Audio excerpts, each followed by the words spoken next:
Aneh, mengapa penguasa atap langit memberikan jantung Ken Paratili padamu? Tanya Ratu Randang. Apa mau diserahkan kepada kesatria panggilan atau seseorang yang menjadi musuhnya? Apa kalian tidak ingat cerita yang pernah dituturkan sahabat kesatria panggilan? Penguasa atap langit selalu mencopot jantung setiap selirnya, lalu disimpan di satu tempat rahasia. Alasannya agar para seril tidak bisa meninggalkan negeri atap langit. Karena kalau itu mereka lakukan, maka dalam waktu 3 hari mereka akan menemui kematian. Tapi Ken Parantili melakukan nekat. Dia kabur dan tak peduli dengan jantungnya. Berarti dia tidak takut mati. Penguasa atap langit rupanya menaruh kasihan, lalu mengambil jantung selirnya dari tempat rahasia. Jantung ini harus kita kembalikan ke dalam tubuh Ken Parantili dalam waktu 3 hari. Kalau tidak, maka selir itu akan menemui ajal. Penguasa atap langit meminta aku menolong mencari selir itu. Karena itu aku bisa bergerak cepat. Ada manusia tidak berjantung, hidup lagi. Tidak bisa kupercaya, sulit masuk akal, ucap Kunti Ambiri sambil geleng-geleng kepala. Jangan berkata begitu. Waktu di puncak Gunung Semeru, kita semua menyaksikan bagaimana Ken Parantili membelah dada lalu memperlihatkan bagian jantungnya yang kosong, berkata Gaya Pesolek. Itu betul, tapi tetap saja sulit dipercaya. Bagaimana manusia bisa hidup tanpa jantung? Ujar Kunti Ambiri pula. Lalu sekarang, kau mau melakukan apa? Cari selir itu, tanya Ratu Randa. Jaka Pesolek mengganggu.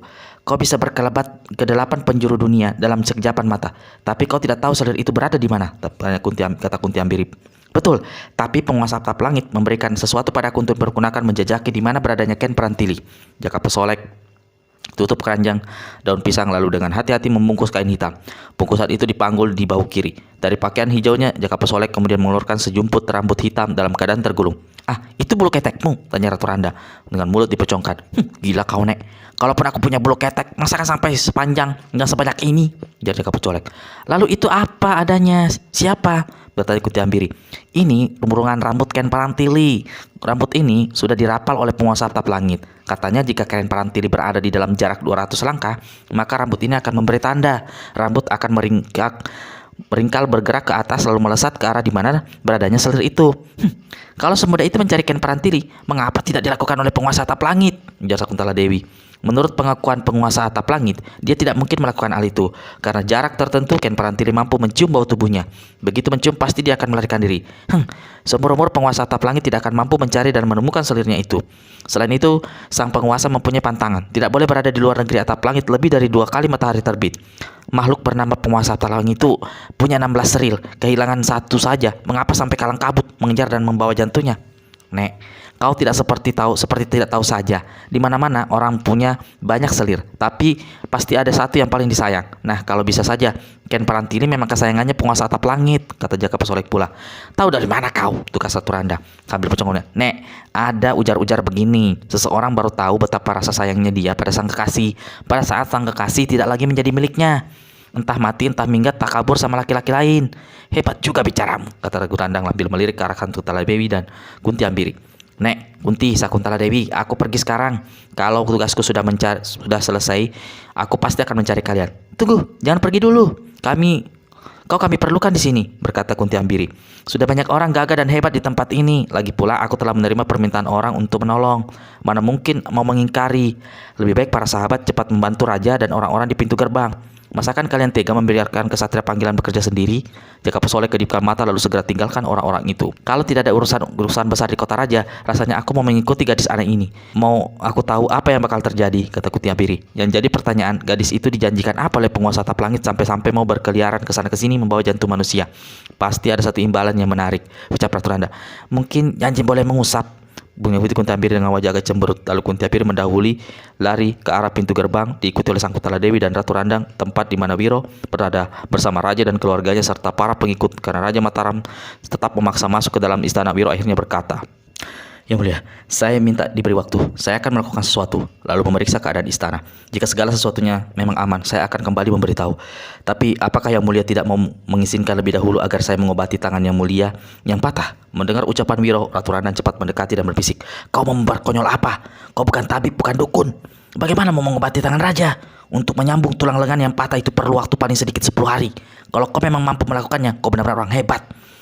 Seorang nenek di negeri matahari terbit bernama Nenek Neko pernah memberikan ilmu itu padaku. Ilmu mematah dan menyembuhkan tulang. Mudah-mudahan dengan kehendak Gusti Allah, aku bisa menolong raja.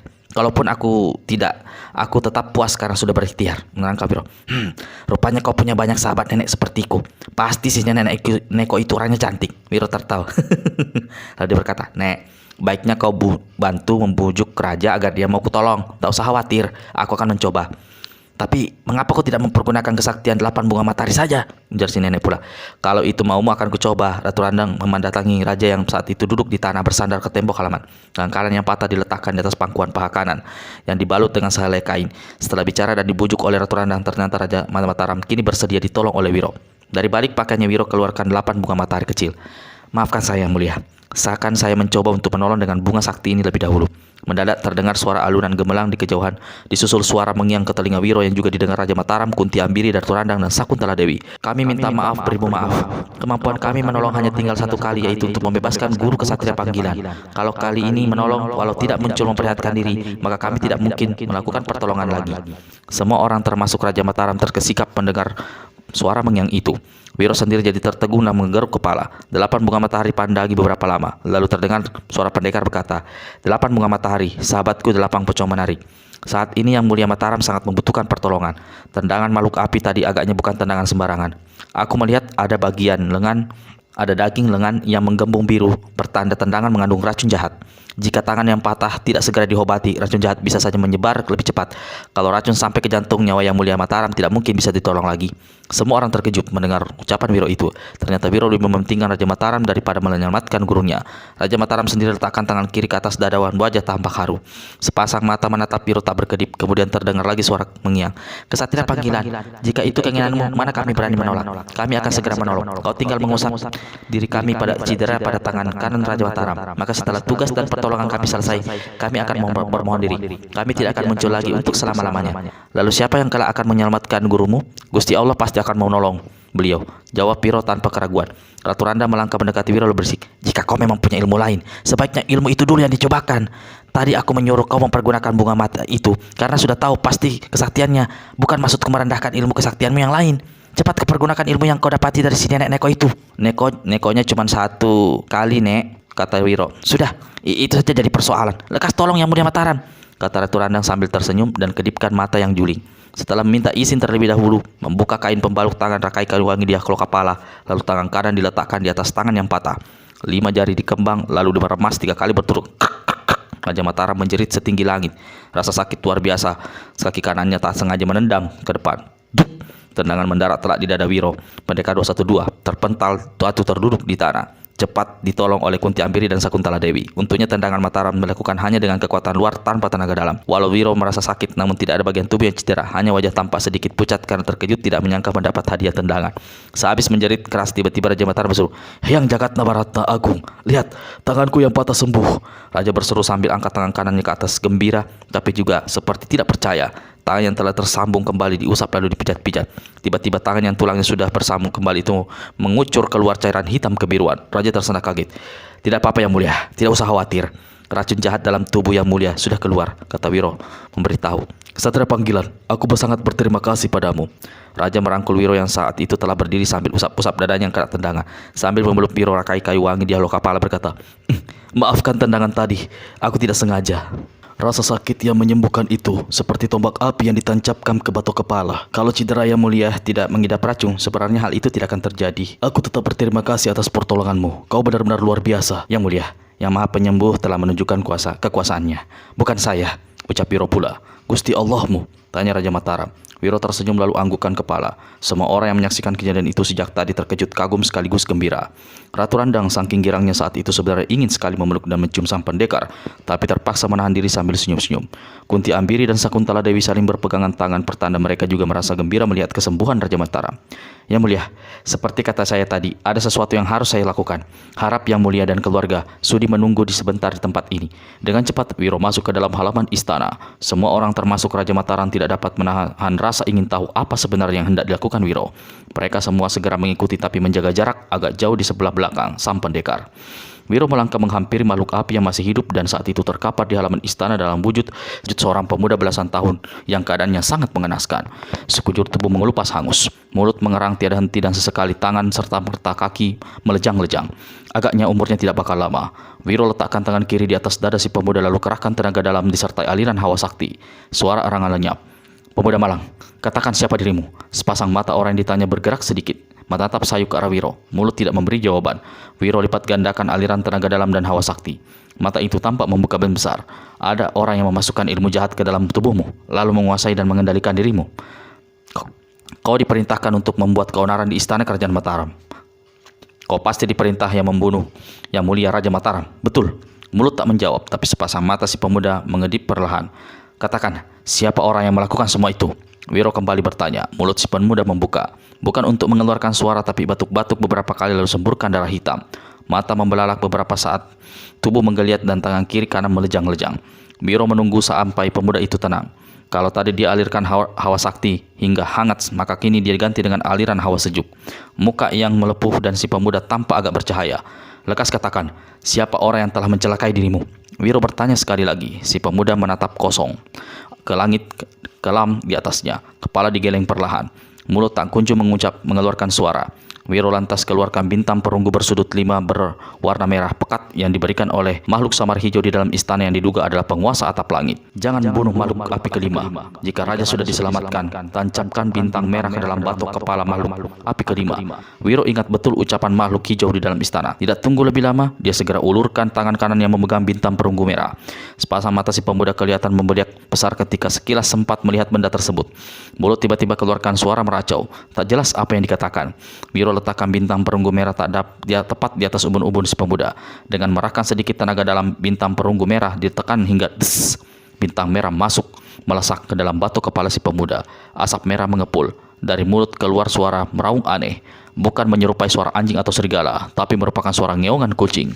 Wiro, Raja Mataram, dan semua orang yang ada di tempat itu tercekat kaget ketika tiba-tiba seekor anak kucing besar melesat keluar dari batok kepala yang barusan ditembus bintang merah. Anak kucing itu mengeong keras 3 kali, melompat ke udara setinggi 3 tombak. Hebatnya, dari 4 jurusan lain tiba-tiba melesat pula anak kucing merah. Kelima anak kucing itu saling bergabung di udara, membentuk lingkaran dan melayang berputar sampai 5 kali. Kelima binatang itu melesat ke atas lenyap di langit gelap. 5 dari 8 sukma merah. Pasti, ucap Ratu Randang. Keanehan tidak cuma sampai di sana. Begitu 5 anak kucing merah lenyap di langit, sosok pemuda yang terkapar di tanah tiba-tiba menjerit keras lalu bergerak duduk. Dada turun naik seolah ada yang hendak meledak di dalam tubuhnya. Kulit yang gosong dan mengelupas ke bentuk aslinya tanpa cedera sedikit pun. Wiro ulurkan tangan kanan memegang bahu si pemuda, alirkan hawa sakti dan tenaga dalam dan hawa sejuk. Tenang, tenang. Sekarang kau pasti bisa bicara. Katakan, apa yang terjadi dengan dirimu? Siapa orang yang memasukkan ilmu jahat dalam dirimu? Siapa yang mengendali dan memerintahkanmu menyerang istana dan berniat membunuh Raja Mataram? Si pemuda keluarkan suara tercekik. Wiro cepat menotok berat besar di leher si pemuda. Sementara Raja Mataram, Ratu Randang, Kunti Ambiri, Sakuntala Dewi, dan Kumara Gandamayana serta beberapa abdi dalam sudah berada di situ mengelilingi Wiro dan si pemuda. Bicara, ayo cepat bicara. Wiro kerahkan lebih banyak tenaga dalam. Mulut si pemuda akhirnya terbuka sedikit. Dari mulut itu meluncur suara bergetar dan agak terputus-putus. Jenazah jenazah simpanan. Jenazah simpanan. Makhluk apa itu? Siapa dia? Tanya Wiro. Si pemuda menggelejeng. Di mana kami bisa menemukan makhluk bernama jenazah simpanan itu? Antara 7 lapis langit dan 7 lapis bumi. Antara 7 lapis langit dan 7 lapis bumi. Dan makir Turanda. Kalau dia tidak mau menerangkan dengan jelas, biar aku bunuh saja. Mengancam Kunti Ambiri lalu menjambak rambut si pemuda. Ayo lekas bicara, atau aku petot sampai copot kepalamu. Tiba-tiba terasa ada sambaran angin. Dari tenggorokan pemuda itu saat itu juga keluar suara mengorok, disusul cairan membusa. Lalu sepasang mata menjeliak dan nafas menyeringai. Lidah mulai terjulur, 2 tangan bergerak ke leher, membuat gerakan seolah-olah menyingkirkan sesuatu yang mencekiknya. Ada makhluk tak terlihat mencekik pemuda ini, bisik Ratu Randang. Wiro cepat berdiri sambil memberi isyarat pada si nenek Kunti Ambiri dan Sakuntala Dewi. Sementara Kumara Gandamayana cepat membawa Raja Mataram menjauhi tempat itu. Semua orang yang bisa bertindak menyelamatkan. Tiba-tiba batang leher si pemuda bergerak patah dan kepala terkulai ke kiri. Mata mencelat, lidah terjulur.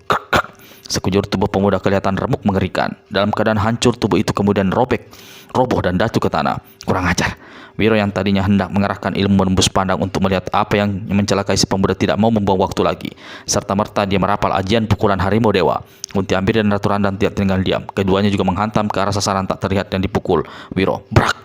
3 pukulan sakti seolah menghantam tembok besar. Terdengar suara bergemur lalu 12 langkah di hadapan orang itu tersungkur menggeletak sosok tubuh mengenakan jubah hitam. Ketika semua mendatangi termasuk Raja Mataram, ternyata orang itu adalah seorang kakek berambut, berkumis dan berjanggut ungu. Di keningnya ada satu benjolan sebesar telur burung dara yang berwarna ungu. Maka meski jelas-jelas tadi 3 pukulan sakti menghantam tubuhnya, semua tidak kelihatan, namun si kakek sedikit pun tidak mengalami cedera. Hanya sepasang mata yang kelihatan tertutup. "Resi Jingga Antarasana," berucap Ratu Randang. "Ratu, kau kenal dengan orang ini?" "Ratu, kau kenal dengan orang ini?" tanya Raja Mataram. "Dia resi sesat bermusim di lereng Gunung Sumbing sejak beberapa waktu lalu, dan beberapa waktu silam saya ketahui dia telah diusir oleh para resi sesepuh di pemukiman. Kalau dia resi sesat, pasti dia telah berkomplot dengan makhluk jalan lain yang telah menguasai dirinya.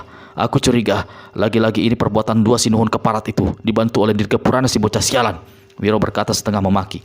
Memang tidak ada tanda-tanda cahaya merah atau kuning atau hitam pada resi ini. Juga sewaktu dia membunuh pemuda itu, sama-sama sekali tidak tampak terlihatnya ilmu kesaktian Sinuhun dan Dirgapurana. Namun 5 anak kucing merah tak cukup meyakinkan bahwa kelompok 2 Sinuhun masih gentayangan di bumi Mataram, berkata Gumgur Kumara Gandamayana.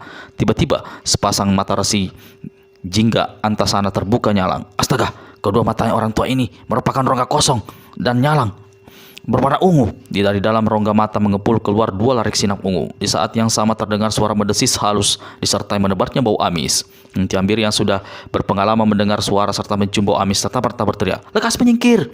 Meski dia tidak tahu apa yang akan terjadi, namun semua orang-orang termasuk raja yang didampingi oleh Kumara Gandamayana segera menjauhi tempat itu. Mereka berusaha mencapai pohon beringin besar di tengah hutan dan di tengah halaman untuk berkait berlindung.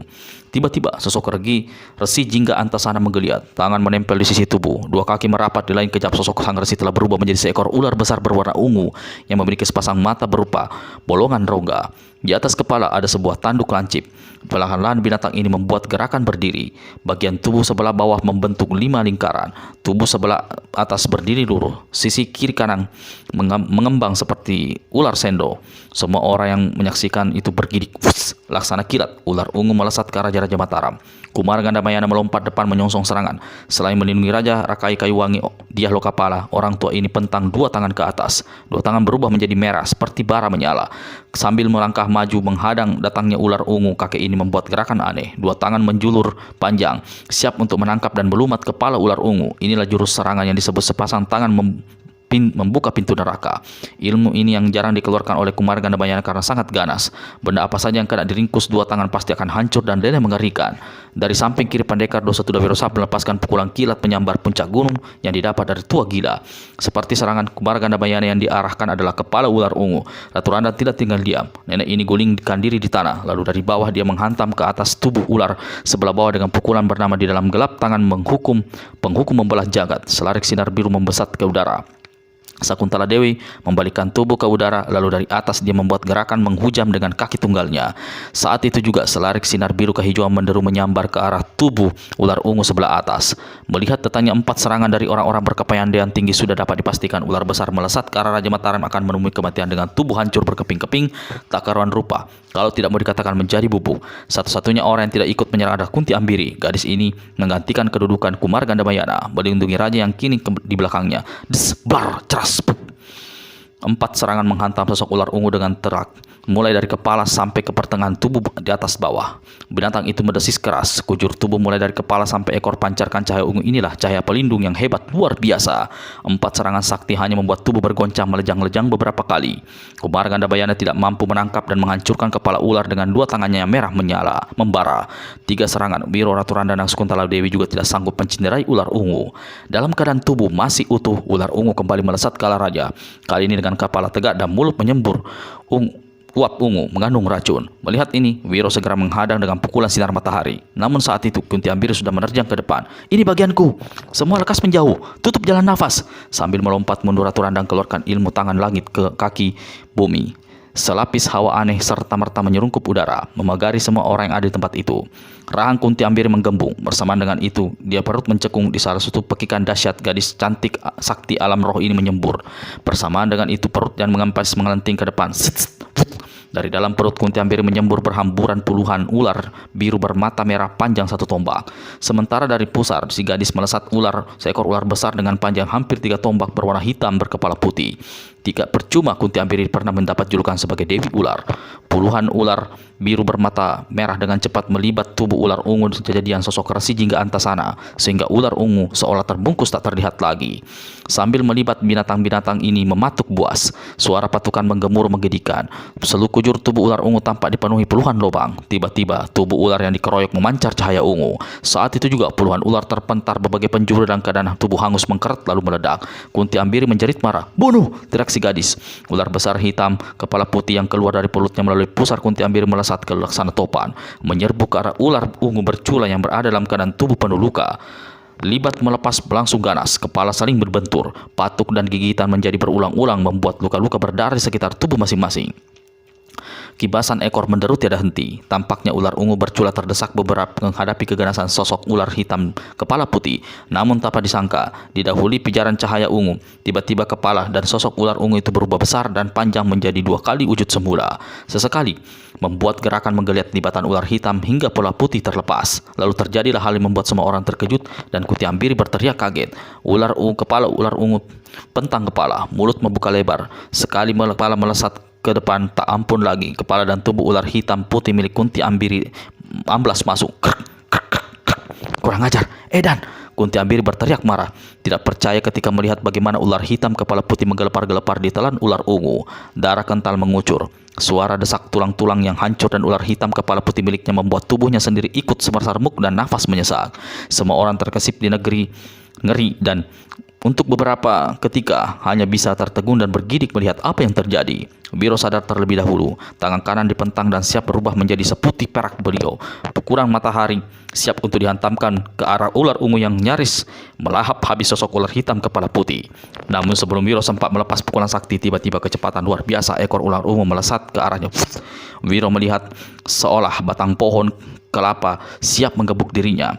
Walau mungkin dia bisa menghajar ular ungu dengan pukulan sinar matahari, dirinya belum tentu selamat dari gebukan ekor ular. Mau tidak mau sambil memaki geram, murid Sinto Gondang terpaksa jatuhkan ke tanah. Tembok halaman istana di dekat pintu gerbang yang sebelumnya sudah roboh kini tambah hancur tak karuan dihantam ekor ular ungu. Tak berhasil menggebuk Wiro dengan ekornya, ular ungu mengejar sambil muntahkan hancuran tubuh ular hitam kepala putih yang berusaha remuk dan ditelan. Hanya sesaat lagi Wiro akan kejatuhan hancuran tubuh ular itu dari samping Ratu Randa dan Sakuntala Dewi sama-sama melepas pukulan sakti. Kunti Ampiri ikut menghantam pula dengan pukulan jarak jauh memancar sinar hijau. Yang diarah adalah hidung ular ungu yang dianggapnya merupakan bagian terlemah dari setiap ular. Walau pukulan Ratu Randang dan Sakuntala Dewi hanya bisa mendorong ular ungu sampai 2 tombak, namun itu sudah cukup menyelamatkan Wiro dari bantahan tubuh dan tulang belulang ular hitam kepala putih. Muntahan tubuh ular ungu jatuh di tanah, membentuk satu gundukan setinggi betis. Dan hanya beberapa langkah dari Wiro yang saat itu tengah berusaha berdiri siap melepas pukulan pamungkasnya, pukulan sinar matahari. Bau amis menebar, sosok ular ungu bergerak ke atas, mengambang setengah tombak di udara. Hidung yang tampak menguncurkan darah akibat pukulan Kunti Ampiri.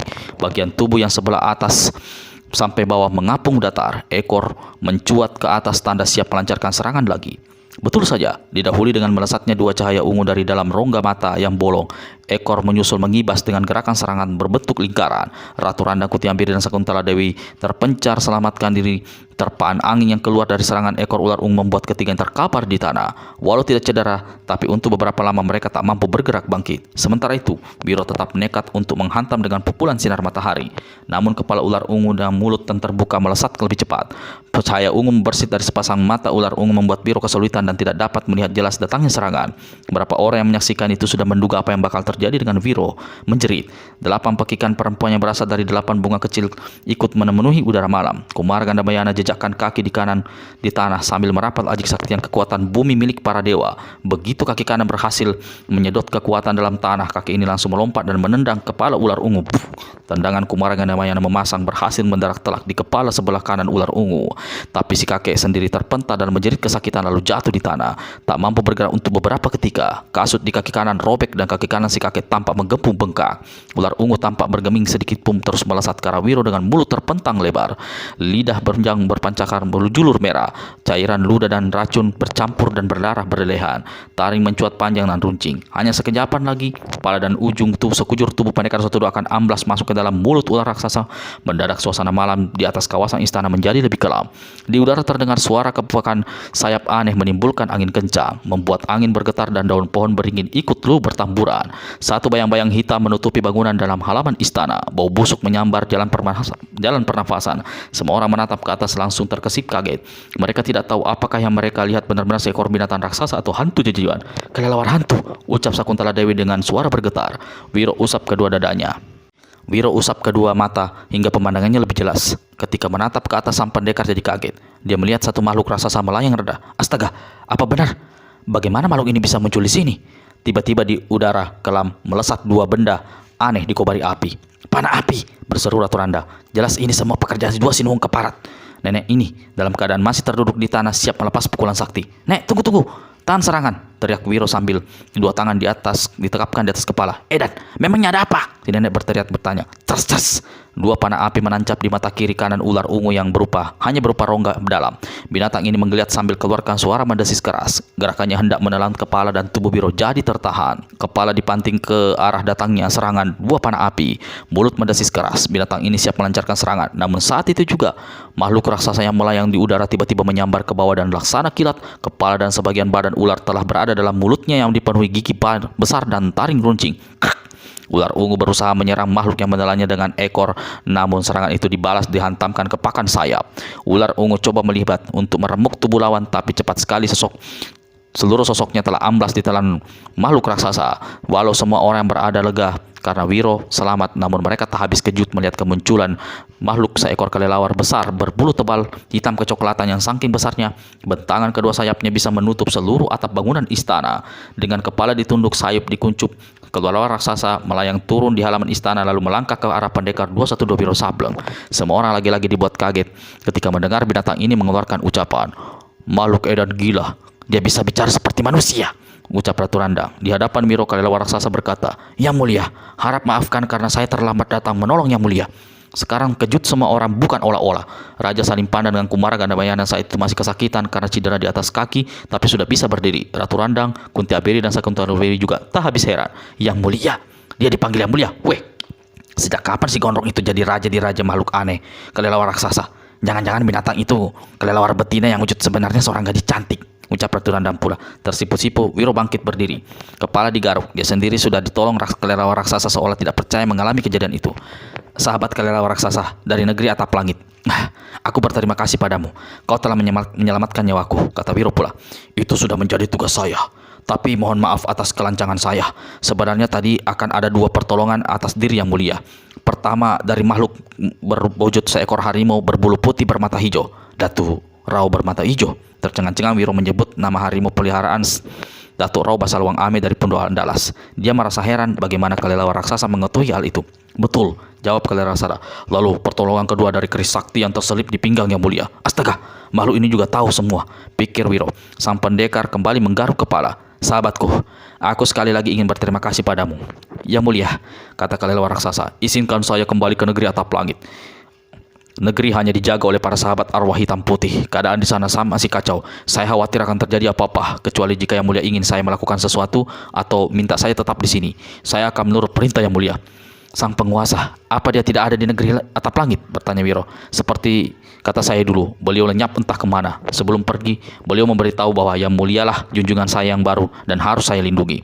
Wiro ingat cerita Jaka Pasolek dan keberadaan penguasa atap langit di bumi Mataram yang meminta gadis itu untuk menyerahkan jantung Ken Parantili pada sang selir. "Kalau begitu, kau lekaslah kembali ke negeri atap langit." "Baik Yang mulia, saya mohon diri," kata kelelawar raksasa. Lalu binatang ini tundukkan kepala ke arah Wiro dan Raja Mataram seolah memberi penghormatan. Sesaat kemudian, kelelawar raksasa melesat di udara. Kepakan sayap membuat tubuh semua orang bergoyang-goyang. Tanah bergetar, debu berterbangan di udara. Daun-daun pohon beringin kembali luruh. "Makhluk hebat," ucap Kunti Ambiri sambil gelengkan kepala. "Sahabat Wiro, tidak disangka kau rupanya sudah menjadi Yang mulia raja di negeri atap langit," berkata Sakuntala Dewi. Wah, berarti sekarang dia juga bakal punya belasan selir," kata Ratu Randang pula. Mendengar ucapan si nenek, Wiro hanya bisa tertawa. Raja Mataram mendekati Wiro. "Kesatria panggilan, siapa adanya makhluk tadi?" Raja bertanya. Wiro lalu menuturkan riwayat pengalaman di negeri atap langit. Sebelumnya, makhluk kelelawar raksasa itu ada 3. Yang 2 menemui ajal akibat serangan sinuhun muda Gama Karadipah. Mereka adalah para pengawal penguasa atap langit. "Apa benar kau telah menjadi Yang mulia atau raja penguasa atap langit?" tanya raja lagi. Sementara semua orang memasang telinga ingin mendengar jawaban keterangan sang pendekar, Wiro tertawa. "Yang mulia, mana mungkin orang seperti saya ini tampang bisa jadi raja, sekalipun raja di negeri antah berantah. Makhluk keluar itu selalu menyebut saya dengan panggilan yang mulia. Mungkin itu hanya sebagai ucapan terima kasih, karena saya pernah menyelamatkan nyawanya dari tangan jahat Sinuhun muda Gama Karadipa. Selain itu, saya tidak pernah bisa menduga apa sebenarnya yang ada dalam benak penguasa atap langit, yang sekarang tidak diketahui di mana keberadaannya. Tapi turut keterangan Jaka Pesolek, penguasa atap langit ada di bumi Mataram, di tengah mencari selir pertamanya yang bernama Ken Parantili. Riwayat kelelawar hantu bisa dibaca dalam serial sebelumnya berjudul 8 Pocong Menari. Sambil bicara tadi, Wiro terapkan ilmu menembus pandang, memperhatikan keadaan di luar dan di dalam bangunan istana. Melihat tidak ada hal yang mencurigakan, Wiro berkata pada Raja Mataram, "Yang mulia, saya rasa keadaan sekarang sudah aman. Yang mulia dan keluarga bisa segera masuk ke dalam istana. Saya dan para sahabat akan tetap berada di sini sampai sang surya terbit. Selain itu, sudah saatnya saya harus menyerahkan keris Kanjeng Sepuh Pelangi kepada Yang Mulia." Mendengar ucapan Wiro itu, Ratu Randang segera mendekati Kumara Gandamayana dan berbisik. Setelah raja menerima keris sakti, senjata itu harus dipinjam dan dipergunakan untuk menolong si gadis. Si kakek mengusap wajahnya lalu menjawab, "Aku sudah mendengar riwayat gadis itu.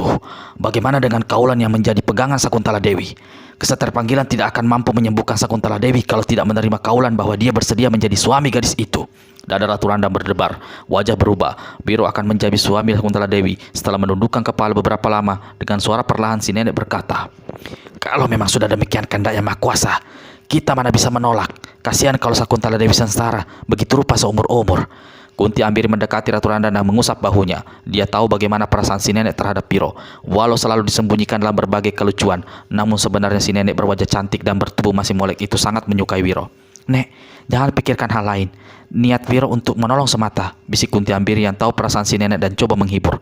Ratu Randang berpaling, menatap wajah Kunti Ambiri dengan sepasang matanya yang juri. Dua alis yang bagus bergerak ke atas.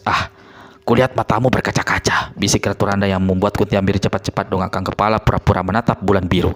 Sambil memegang dan meremas jari-jari tangan Kunti Ambiri, Ratu Randang berkata, "Kita sebenarnya hanyalah insan-insan lemah yang tak bisa menyembunyikan perasaan." Sepasang mata Kunti Ambiri dan Ratu Randang yang tak berapa lama keduanya saling berpelukan. Kita ikuti dulu perjalanan Jaka Pesolek yang ketitipan amanat dari penguasa atap langit untuk menyerahkan jantung Ken Parantili pada sang selir. Tepat ketika fajar menyingsing, si gadis sampai di satu telaga kecil di kaki selatan Gunung Merapi, sekitar kawasan Kaliurang. "Heran, musim hujan sudah tiba. Mengapa telaga ini airnya hanya dangkal sebetis?" pikir Jaka Pesolek sambil duduk uncang-uncang kaki di atas sebuah batu di tepi telaga. Saat itu, dia ingin turun ke air untuk membersihkan diri sebelum melanjutkan perjalanan mencari Ken Parantili. Namun, pemandangan indah di sekitar telaga membuat dia untuk beberapa lama masih terduduk di atas batu. Tak hanya matanya melihat sebuah batu besar di tepi telaga sebelah timur. Batu ini seperti menggantung dan dibanding dengan batu-batu lainnya dalam dan sekitar telaga banyak ditutup lumut. Batu satu ini tampak bersih licin. Berarti batu ini sebenarnya berasal dari tempat lain, menggelinding dan berhenti lalu menjumpat di tebing batu. Dari sela-sela batu kiri kanan dan sebelah bawah mengucur perlahan air jernih yang kemudian masuk ke dalam telaga. "Di balik batu itu," ucap Jaka Pesolek dalam hati, "sepertinya ada sumber aliran air, tapi aliran terhalang oleh batu. Mungkin ini penyebabnya air telaga menjadi dangkal." Dengan gerakan kilat, dalam sekejapan saja, Jaka Pesolek sudah berada di tepi telaga sebelah timur. Dia perhatikan keadaan batu, terutama celah-celah di mana keluarnya rembesan air. Setelah yakin batu besar yang menggantung itu menjadi penghalang aliran sungai air, si gadis melompat ke atas tebing. Dari sini dia pergunakan dua tangan untuk mendorong batu. Seperti diketahui, gadis ini walau punya gerakan secepat kilat dan mampu menangkap petir, namun dia tidak punya kesaktian lain ataupun tenaga dalam. Dengan mengandalkan tenaga luar, mana mungkin bisa dia mendorong batu besar. Tidak putus asa, Jaka Pesolek sandarkan punggung ke dinding batu di belakangnya, lalu kaki kanan dipergunakan untuk mendorong. Sampai mukanya merah dan tubuh keringatan, tetap saja batu tidak bergeming. "Dan, ya sudah. Ya sudahi, agaknya aku harus mandi setengah badan di air telaga yang dangkal itu." Jaka Pesolek turun melompat ke tepi telaga. Buntalan kain hitam yang berisi jantung Ken Parantili diletakkan di atas sebuah batu. Karena air telaga cuma setinggi betis, Jaka Pesolek terpaksa hanya mencuci muka saja. Selagi dia membasahi rambut, tiba-tiba dilihatnya buntalan kain hitam bergerak-gerak. Buntalan di sebelah atas terbuka, lalu segulung benda panjang hitam melesat ke arah pohon tak jauh dari telaga, menancap di batang pohon. "Astaga, rambut selir itu, apa yang terjadi?" Ken Parantili berseru, kaget. Dengan cepat melompat keluar dari dalam telaga, berdiri di depan pohon sambil memperhatikan rambut yang menancap. Si gadis ingat ucapan penguasa atap langit. Jika kampret Ken Parantili berada dalam jarak 200 langkah, rambut akan memberi tanda. Rambut akan meringkal, bergerak ke atas lalu melesat ke arah di mana badan Padanya selir itu. Jaka Pesolek memandang berkeliling, melihat ke atas pohon. Dia menyelidiki beberapa jurusan namun sama sekali tidak melihat Ken Parantili. Pertanda yang salah atau ada yang tidak beres. Baru saja Jaka Pesolek berpikir seperti itu, tiba-tiba sosok tubuh jatuh tersungkur di tanah. Ternyata seorang perempuan berkebaya putih. Ketika melihat wajah perempuan itu, kejut Jaka Pesolek bukan alang kepalang. Selain terkejut, dia juga merasa gembira. Ken Parantili, syukur aku menemuimu di sini. Apa yang terjadi denganmu? Jaka Pesolek jatuhkan diri di samping selir pertama, penguasa atap langit yang saat itu dalam keadaan megap-megap. Wajahnya yang cantik tampak pucat, nyaris putih tak berdarah, sepasang mata setengah tertutup. Keadaan dirinya tampak lemah sekali. Jaka Pesolek segera merangkuk kepala sang selir. Kau siapa? Ken Parantili masih bisa keluarkan ucapan, bertanya walau sangat perlahan. Kau lupa, aku Jaka Pesolek, sahabat kesatria panggilan Wiro Sableng dari negeri 800 tahun mendatang. Berarti sahabatmu juga, Jaka Pesolek. Kita memang pernah bertemu. Dengar, kita harus cepat pergi dari sini. Ada 2 orang mengejar. Dia hendak memperkosa diriku. Baru saja Ken Parantili keluarkan ucapan, tiba-tiba dari balik semak belukar deretan beberapa pohon melompat keluar 2 orang laki-laki berpakaian daster hitam. Di pinggang masing-masing terselip golok besar. Dari tampang serta pakaian mereka jelas bukan orang baik-baik.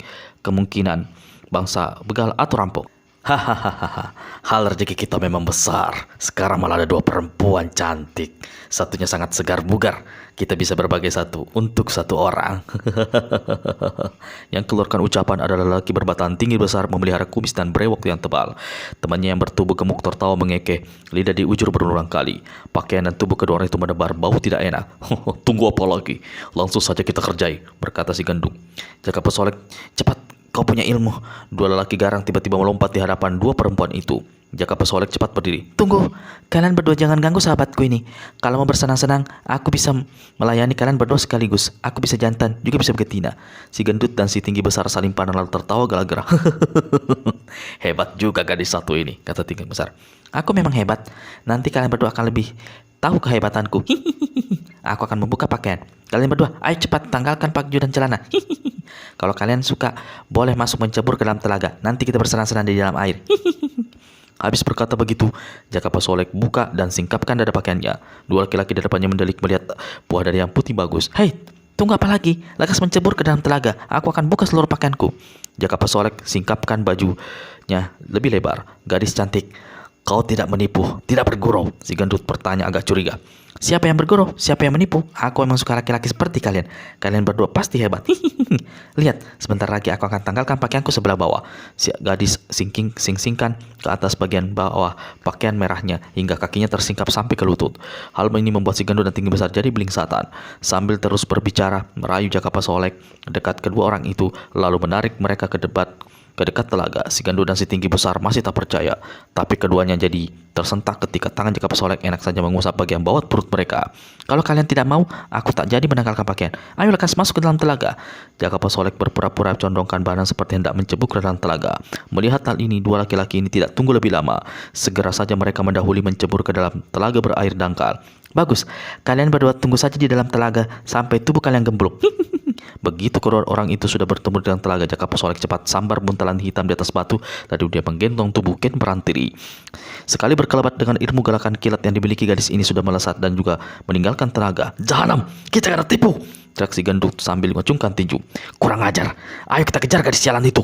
Mau dikejar kemana? Gerakannya secepat setan menyerapkan diri, ucap si gendut lalu melosok terduduk lemas di dasar telaga, kepala dipukul-pukul. Di satu kawasan persawahan yang sunyi yang ikut dilanda banjir air merah pada malapetaka malam jahanam, Jaka Pesolek hentikan lari. Ken Parantili dibaringkan di atas lantai sebuah teratak. Tubuh sang selir terasa panas. Tak jauh dari tempat itu ada aliran air jernih. Jaka Pesolek petik saleh daun kecil, menggulung daun itu begitu rupa hingga bisa dipakai untuk menampung air. Air sejuk itu kemudian diminumkan dengan sebagian dipergunakan membasahi kepala, wajah serta bibir Ken Parantili yang kering. Jaka, terima kasih kau telah menolongku. Ketika 2 majusa jahat itu menghadangku, keadaanku sangat lemah. Ilmu kesaktianku tak bisa aku keluarkan. Seharusnya aku bisa bertahan sampai 3 hari. Sekarang aku merasa ada keanehan. Aku merasa kekuatanku mulai pulih. Bukan air yang kau berikan, ada sesuatu. Aku merasa ada suara jetakan yang menggetarkan dan... Sahabat, aku merasa bersyukur bisa menemuimu lebih cepat. Penguasa atap langit pasti gembira jika mengetahui hal ini. Saking terkejutnya mendengar ucapan Jaka Pesolek, Ken Parantili sampai terbangun dan duduk bersandar di tiang teratak. Wajahnya yang pucat tampak berubah. Apa katamu? Kau menyebut penguasa atap langit? Memangnya Penguasa atap langit menemuiku di satu tempat. Dia menyerahkan jantung milikmu padaku dengan pesan agar aku mencarimu lalu memberikan jantung itu. Aku seperti tak percaya. Penguasa atap langit memintamu mencariku. Ken Parantili berkata sambil melirik pada buntalan kain hitam. Betul, dia memberikan gulungan rambut agar kau bisa lebih mudah menemuimu. Dia suamimu. Mengapa kau bertanya lebih seperti heran? Ken Parantili terdiam. Dia tidak menjawab, malah kemudian bertanya, apa isi buntalan itu? Jantungmu. Memangnya kau kira timbel apa? Ken Parantili menatap Jaka Pesoleh sampai lama. Tangannya memegangi lengan si gadis dan mulai berucap, pantas kekuatan tubuhku tiba-tiba saja terasa pulih. Rupanya jantungku berada di dekat diriku. Aku hanya diberi tugas untuk menyerahkan jantung. Kalau perihal bagaimana memasangnya ke dalam tubuhmu, aku tidak tahu. Ih, tengkuku jadi merinding. Aku sebenarnya saat ini tengah berpikir, katakan Pratibula. Berpikir apa? Tanya Jaka Pesoleh. Apa aku memang bagusnya memasukkan jantung itu ke dalam tubuhku dan meneruskan kehidupan ini, atau lebih baik mati saja? Sahabat, kau ini bicara aneh. Orang mati saja kalau bisa hidup, maunya ingin hidup lagi. Kau yang masih hidup malah ingin mati.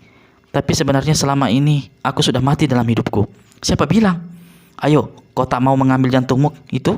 Ken Parantili diam tak bergerak. Sepertinya selir ini memang tidak ingin hidup lebih lama lagi. Jaka Pesoleh mengambil buntalan hitam, membuka pembuhulnya, lalu dengan hati-hati mengeluarkan benda yang ada dalam keranjang daun pisang berisi air. Ken Parantili, sahabatku, ini terlalu mengerikan bagiku. Lekas kau ambil jantungmu. Aku ingin segera lepas diberi amanat yang membuat ganjalan besar dalam diriku. Jaka Pesoleh berucap. Suara dan tangannya yang memegang jantung bergetar. Ambil cepat. Semoga Yang Maha Kuasa memberi berkah padamu. Ucapan terakhir Jaka Pesoleh seolah membuat Ken Parantili menjadi sadar dan punya semangat hidup.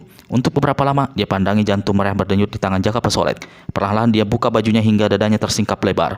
Dengan dua jari tangan yang kanan yang diluruskan, selir cantik ini membuat guratan di atas dada sebelah kiri. Dada sebelah terbelah dan terkuak besar. Tak ada darah yang mengucur. Jaka Pesoleh tak berani memandang. Tapi ketika dia merasa Ken Parantili menggerakkan tangan mengambil jantung yang dipegangnya, gadis bisa jantan bisa betina ini kuatkan hati, beranikan diri dan membuka matanya kembali untuk menyaksikan apa yang terjadi. Saat itu dilihatnya Ken Parantili dengan segala ketegaran yang ada memasukkan jantungnya ke dalam dada sebelah kiri dan menganga terkuak. Begitu jantung masuk ke dalam dada, dada lalu diusap. Dada yang terbelah menutup kembali tanpa ada bekas sedikit pun. Dewa Agung Hyang Jagat Naha, ucap Jaka Pesoleh. Bulu tangkuknya kembali merinding. Saat itu dilihatnya wajah pucat Ken Parantili tampak bercahaya kembali. Bibir yang putih kering berubah segar, merah. Ken Parantili dekati Jaka Pesoleh lalu memeluk gadis itu. Jaka, aku yang berterima kasih padamu. Kau telah melakukan tugas yang sangat berat.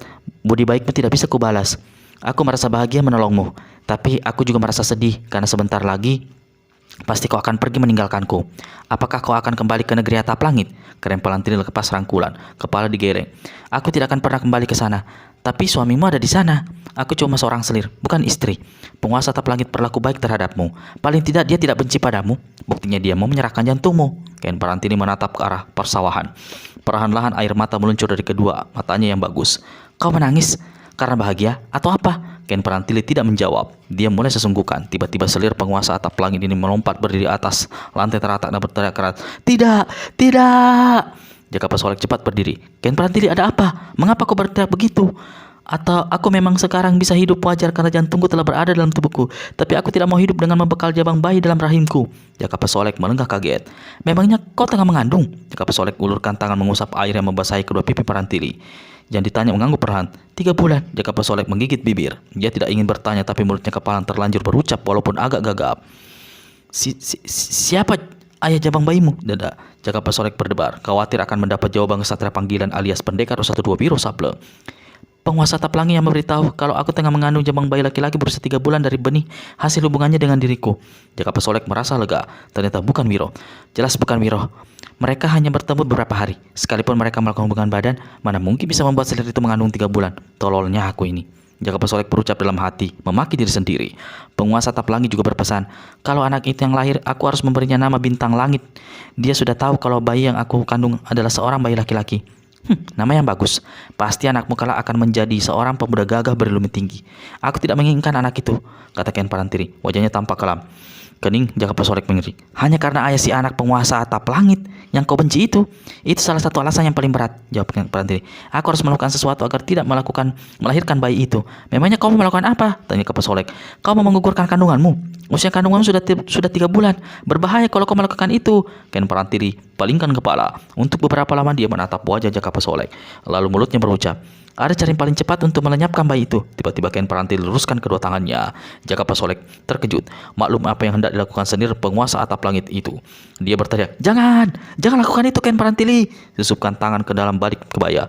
Tangan kiri menarik ke bawah celana hitamnya. Tangan kanan menggapai bawah pusar. Lalu terdengar suara tss. Ketika kedua tangan itu keluar, Jaka Pasolek berteriak ngeri. Jatuh terduduk di atas lantai terata. Nyaris pingsan. Di tangan kanan Ken Paranti tenggenggam sosok jabang bayi merah hampir sebesar anak kucing. Dewa Jakat